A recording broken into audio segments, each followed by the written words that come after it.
इसी कलिकाल में महाराष्ट्र की भूमि पर पधारे नामदेव जी महाराज। कौन? नामदेव जी। सब में परमात्मा को देखते। एक बार एक स्थान पर बैठ करके आप भजन कर रहे थे, तो किसी ने आकर के आपको टोक दिया, बोले महाराज यहां भजन मत करो। बोले क्यों? यहां पे प्रेत आत्माएं रहती हैं। नामदेव जी बोले अब तो हम बैठ गए, अब तो यहीं करेंगे। जय हरि विठल, श्री हरि विठल, माय बापा विठल, इस प्रकार कीर्तन करने लगे। इतने में एक प्रेत प्रकट हो गया, और वो प्रेत कभी हाथी बन जाए, कभी घोड़ा बन जाए, कभी गधा बन जाए, कभी ऊंट बन जाए, कभी मूषक चूहा बन जाए। बार बार रूप बदलने लगा अपने, और भयभीत आवाजें निकालने लगा। नामदेव जी महाराज ने जैसे ही उसको देखा तो नामदेव जी बोले, संसार के लोग झूठ बोल गए मुझसे कह के गए कि यहां कोई प्रेत रहता है, लेकिन भैया इतने रूप बदलने की सामर्थ्य प्रेत में नहीं है, तो परमात्मा में है। और साक्षात परमात्मा मान के प्रेत को ही प्रणाम करने लगे। जय हो भले पधारे मेरे लंबक नाथ। इतने लंबे बन गए ठाकुर जी। बोले इतने रूप बदलने की सामर्थ्य ये किसी प्रेत में नहीं हो सकती, ये तो परमात्मा में है। जैसे ही दंडवत किया, महाराज था तो वो प्रेत ही, लेकिन तुरंत श्री पंडरीनाथ विठल भगवान प्रकट हो गए। और प्रकट होकर बोले, ए नामा, यहां तो प्रेत था, तेने उसमें भी मुझे देखा। नामदेव जी कहते हैं, प्रेत में प्रेतृत्व भी आपसे ही है। प्रेत की क्या औकात कि वो किसी को डरा सके, उसके अंदर भय दिलाने का जो तत्व है वो भी तो आप ही हो। क्या प्रेत में आप निवास नहीं करते? भाई इस संसार में अपनी सत्ता यदि किसी की हो जाए तो फिर परमात्मा कैसे हो सकते हैं? रावण दशानन है, यह भी राम की कृपा है। कंस इतना बड़ा क्रूर है कि उसके कारण पूरी धरती कांपती थी, यह भी कृष्ण की कृपा थी उसके ऊपर।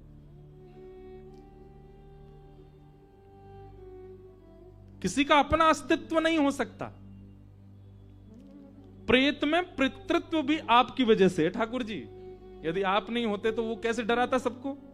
इसलिए प्रेत का जो पितृत्व है उसको मैं विठ्ठल मान करके वंदन करता हूं। पंडरीनाथ भगवान ने हृदय से लगाया। बोले वाह, ऐसी दृष्टि सबकी हो जाए तो मैं सबको मिल जाऊं, लेकिन सबकी दृष्टि ऐसी नहीं बनती।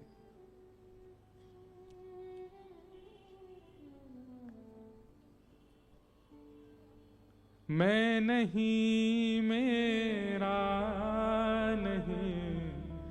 कल मैं जब आया काशी तो मुझे हमारे किशन जी ने ये पंक्ति सुना दी, और पूरी रात मेरे मन में यही चलता रहा। बहुत प्रिय पद है। और जिनका स्मरण करके मैंने कथा प्रारंभ की, उन्हीं का ये भाव, उन्हीं का भाव है। हाँ, मैं आज तक गाता रहा, पर मुझे कल ही पता चला कि महाराज जी की पंक्ति है।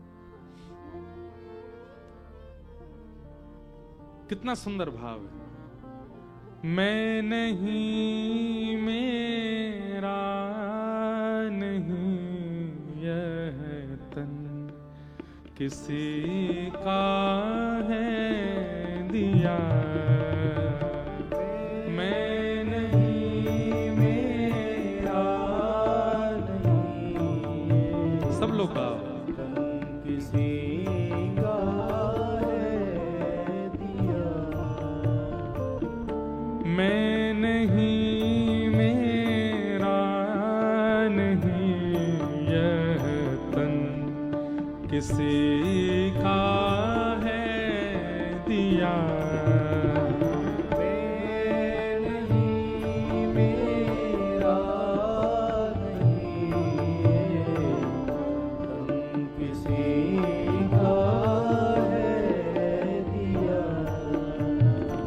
जो भी अपने पास है वह धन किसी का है दिया। जो भी अपने पास है किसी का है दिया। देने वाले ने दिया वह भी दिया किस शान से।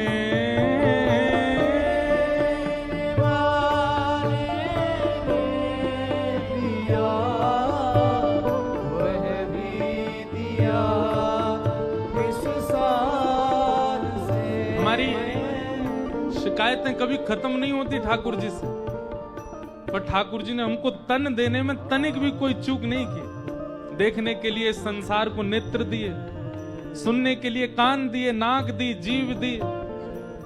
संसारी व्यक्ति 1 लाख रुपया भी देता है तो ब्याज तय करके देता है। ठाकुर जी ने कोई ब्याज तय नहीं किए हमसे। कितने शान से दिया, जैसे मानो ये हमारा ही है। अरे मैंने आपको गाड़ी दी थी 1 महीना के लिए, लेकिन आप तो उसको 120 पे ही दौड़ा रहे हो जैसे तुम्हारी हो। ये काम हम लोग कर रहे हैं इस तन के साथ। इससे कुछ भी खाते हैं, कुछ भी पीते हैं, कुछ भी पहनते हैं। लोग कहते हैं, आजकल के मॉडर्न लोग कहते हैं, आप इतनी रोक टोक क्यों करते हैं कथा वक्ता गण की, ऐसे खाओ ऐसा पियो। अरे हमारा शरीर, हम चाहे जो करें। अरे भाई तुम्हारा नहीं है, यही बात तो है। भाई किसी ने अपनी गाड़ी दी और तुम तोड़ ताड़ के उसको ब्रेकर पर दौड़ा रहे हो 120 पे, तो सामने वाला जब तुमको मिलेगा क्या हाल करेगा तुम्हारा? FIR अलग कराएगा, पुलिस लेकर के जाएगा। इसको मैंने इसके कार्य के लिए गाड़ी दी और ये क्या कर रहा है उसके साथ। आप कुछ भी नहीं कहा सकते, आप कुछ भी नहीं पहन सकते, आप कैसे भी नहीं रह सकते, क्योंकि ये तन विश्वनाथ ने दिया है हमको। और किस लिए दिया है? आत्म कल्याण के लिए दिया है। मानव देह अवसर है, निकल लो इस संसार के चक्र से। उसके लिए ठाकुर जी ने मानव बनाया हमको, और हम इससे कुछ भी कर रहे हैं? नहीं कर सकते यार। देने वाले ने दिया वह भी दिया किस शान से। देने वाले ने दिया वह भी दिया किस शान से। मेरा है यह लेने वाला, कह उठा अभिमान से। मेरा है ये मेरा है, ये अभिमान हम करते हैं। कह उठा लेकिन अगली पंक्ति कितनी सुंदर। मैं मेरा यह कहने वाला मन उसी का है दिया। मैं मेरा यह कहने वाला मन किसी का है दिया। ओ मैं नहीं, मेरा नहीं, यह तन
पंक्तियां हैं ना, अगर कोई इनको अमल कर ले, पहचान जाए, बस समझ जाए इन पंक्तियों को, समस्त वेद वेदांतों का सार है इन पंक्तियों में।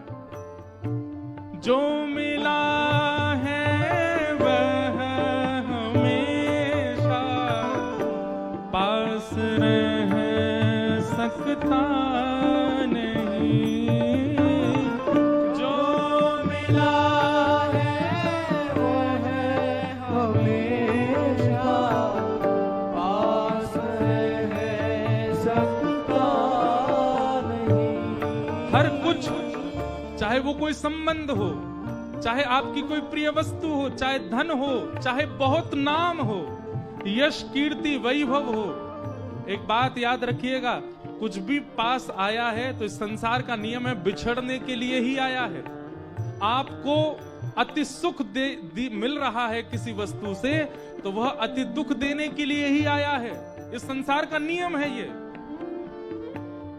अगली पंक्ति में कहते हैं, कब बिछुड़ जाए ये कोई राज कह सकता नहीं।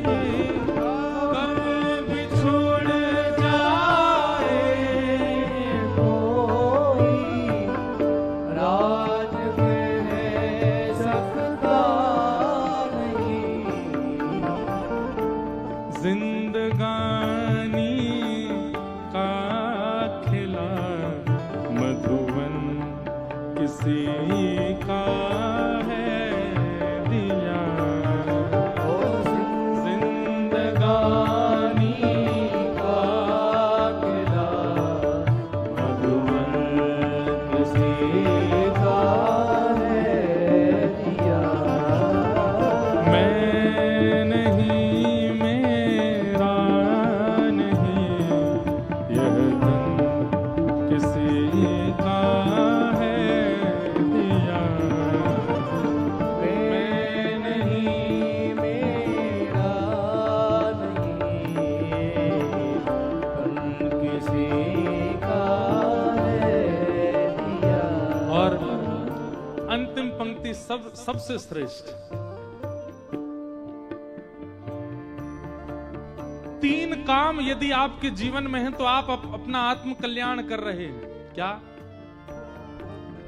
जग की सेवा खोज अपनी प्रीत हरि से कीजिए। जग की सेवा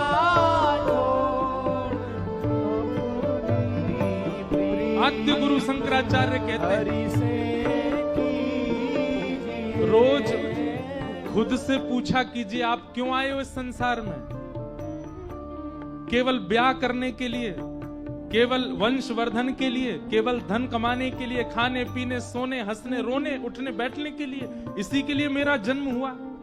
क्या ठाकुर जी ने मेरी मातृ को प्रसव पीड़ा मेरे जन्म के समय केवल इसलिए दी कि मैं भी वही करूं जो सामान्य व्यक्ति करके जा रहा है? क्या इसी के लिए मेरा आना हुआ था इस संसार में? रोज स्वयं से पूछना चाहिए, कोहम कस्तम कुत आयात, मैं क्यों आया हूं इस संसार में? ये तीन काम। सबसे पहला जग की सेवा, खोज अपने आप को खोजो, क्यों आए हो आप संसार में? और तीसरा प्रीत हरि से कीजिए। मुझे ऐसा लगता है जग की सेवा और हरि से प्रीति, ये दो क्रिया यदि आपने की तो तीसरे प्रश्न का उत्तर आप क्यों आए हो ये आपको मिल जाएगा। जग की सेवा करो, हरि से प्रीत करो तो आपके आने का उद्देश्य आपको पता चलेगा, क्यों आए हो आप पृथ्वी पर।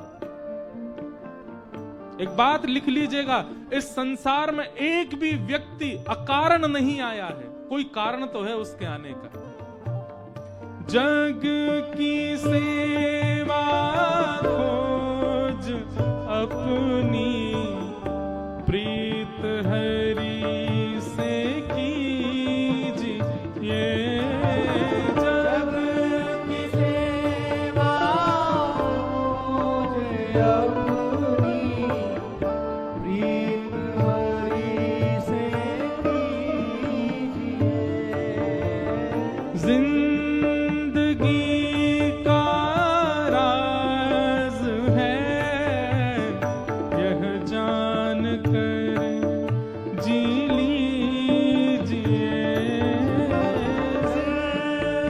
का राज है ये सोच जी लीजिए। जिंदगानी साधना की राह पर साधन किसी का है दिया। साधना की राह पर साधन किसी का है दिया। मैं नहीं मेरा नहीं यह तन किसी का है दिया। मैं नहीं मेरा नहीं किसी का है दिया। साधन किसी का है दिया। साधन किसी का है दिया। यह मन किसी का है दिया। यह मन किसी का है दिया। यह तन किसी का है दिया। यह तन किसी का है दिया। सर्वम खलु इदम ब्रह्म। ये स्थिति अगर हमारी नेत्रों की नहीं हुई है तो अभी हम साधक नहीं है, श्रोता नहीं है कथा के। अच्छा, ये स्थिति बन पाना बहुत मुश्किल है। हम कह तो रहे हैं व्यास मंच से, पर सब में ठाकुर जी का भाव होना बहुत मुश्किल है। तो फिर इसका एक दूसरा सब्स्टिट्यूट है। सब में परमात्मा तो नहीं दिख सकते, पर सब में गुण का दर्शन तो हो सकता है। हमारी दृष्टि कैसी, हम सब में अवगुण देखते, पहली बार देखते ही उसमें अवगुण देखेंगे। चलो इंद्रेश जी कथा हो रही है, सुना के लाएं आपको। अच्छा कौन है वो? वृंदावन के हैं। चलो ले आए कथा में। कथा में 3 घंटा बैठे, अच्छा क्या मिला ये याद नहीं रहेगा उसको। बाहर निकलते, महाराज जी नाचने वाला भजन कोई नहीं गाया उन्होंने। कोई ऐसा कोई संकीर्तन नहीं गाया जिसमें थोड़े पांव थिरके। हमने कथा सुनी थी, वो व्यास जी चुटकुल्ला बहुत सुनाते थे, एक भी चुटकुल्ला नहीं सुना। थोड़ी हंसी आए, 3 घंटा बैठे हम लोग। अवगुण बहुत जल्दी हम लोग देखने लगते हैं। ये आप अपने ऊपर भी आप अपने आप से पूछ के देखिएगा, ये सबके अंदर गुण होता है। लड़के वाले लड़की देखने जाते हैं अपने पुत्र के लिए, तो उसमें उससे मिलके जब लौट के आएंगे ना, गाड़ी में बैठेंगे सब वापस अपने घर के लिए, उसमें गुण कितने थे उनकी चर्चा बाद में होगी। हाँ ठीक है, गोरी तो है, पर उसके पांव देख के मुझको थोड़ा लगा कि पता नहीं शुभ है कि नहीं है। उसका मुख देख करके मुझे थोड़ी चालाक सी तो लग रही थी। तो अवगुणों की चर्चा करो ना, अवगुण क्यों? ये मानव स्वभाव है। हम जहां भी जाते हैं, जिससे भी मिलते हैं, जिसको भी देखते हैं, हमारा इस स्वरूप बन चुका है, उसमें पहले अवगुण निकालो। हम अवगुण शॉर्टलिस्ट पहले करते हैं, गुण कई बार हमारे नजरअंदाज में रहते हैं। आप यदि आध्यात्मिक हैं, आप यदि नाम जप करते हैं, आप यदि तिलक लगाते हैं, आप यदि शिखा रखते हैं, आप यदि कथा सुनते हैं, आप नित्य विश्वनाथ जाते हैं, आप नित्य गंगा दर्शन करते हैं, तो आपकी दृष्टि परिवर्तित होगी, सब में गुण देखना शुरू हो। और यह नहीं हुआ है तो आप जो कर रहे हो वो मेहनत है, काय को कर रहे हो? इतने जाड़े में भी सुबह सुबह विश्वनाथ जी को काय को परेशान करने जा रहे हो? क्यों गंगा जी का इतना स्नान आदि कर रहे हो, जब आपका स्वभाव ही परिवर्तित नहीं हो रहा है? तो परमात्मा का दूसरा रूप क्या है? चैतन्य। सब में उनका दर्शन, पर सब में परमात्मा ना दिखे तो सब में कम से कम गुण देखो, सब में भलाई देखो, सब में गुण दिखे। राम जी का स्वभाव है वो सब में गुण देखते हैं, और रावण का स्वभाव है वो राम जी में भी अवगुण देखता है। वो राम जी में भी अवगुण देख रहा है। जिनका रूप देख करके पत्थर पिघल रहे हैं, जिनके स्पर्श से पूरी पृथ्वी मदमस्त होती जा रही है, उनको देख करके, उनके बारे में सुन करके, और कोई और नहीं सुना रहा है, स्वयं हनुमान जी जाके बता के आए, अंगद जाकर के बता करके आ रहा है, फिर भी रावण को अवगुण ही दिख रहा है। तो इसका मतलब क्या है? अवगुण दर्शन ये राक्षसत्व है। और जिस दिन आपकी दृष्टि में सद्गुण दर्शन भाव प्रकट हो गया, गुण दर्शन प्रकट हो गया, सद्गुण भी मत देखो, गुण ही देख लो। आप श्रोता हैं, आप साधक हैं, आप आध्यात्मिक हैं। तो भगवान का दूसरा रूप क्या है? चैतन्य। सब में जिनकी व्यापकता है, जो जड़ नहीं है। अब ये तो था एक सामान्य अर्थ, अब इसका दूसरा अर्थ क्या है? आपके सेवा है, सबके घरों में सेवा ठाकुर जी की विराजमान, चाहे वो चित्रपट की है, चाहे वो लड्डू गोपाल है, चाहे हमारे श्रीनाथ जी हैं, गिरधर लाल हैं।